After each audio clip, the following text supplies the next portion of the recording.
In this video, we're going to talk about different classifications of solvents. The first and main way to classify solvents is based on polarity. Solvents can either be polar or nonpolar. Polar molecules have an overall molecular dipole moment. Nonpolar molecules have a small molecular dipole moment or a molecular dipole moment of 0. Some examples of polar molecules are shown here. Water, for example, has a molecular dipole moment. So does acetone. Acetone is a ketone that looks like this. And acetone has a molecular dipole moment that goes up towards the oxygen. Examples of nonpolar molecules include hexane and carbon tetrachloride.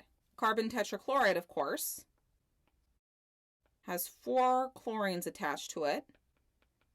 Since the bond dipoles are all in equal and opposite directions, it has a molecular dipole moment of 0, and hence is nonpolar. Solvents can also be classified based on their hydrogen bonding ability. For example, a protic solvent can hydrogen bond in a pure solution.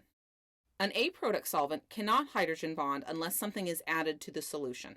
Some examples of protic solvents are water, methanol, and acetic acid. Methanol has an alcohol functional group. Acetic acid has a carboxylic acid functional group.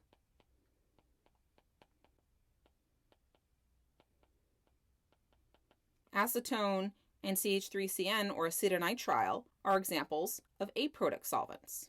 CH3CN or acetonitrile has a nitrile functional group.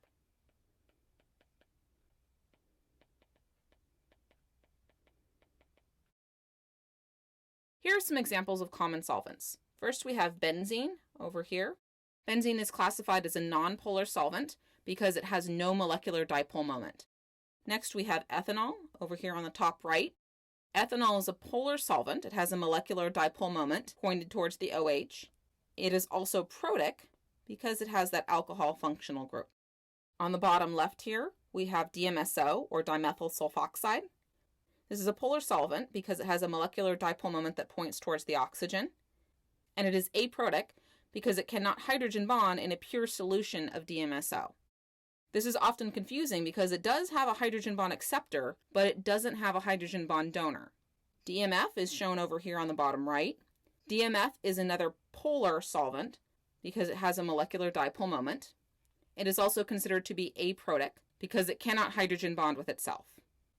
It does have hydrogen bond acceptors, but it doesn't have any hydrogen bond donors, and that is why it is aprotic.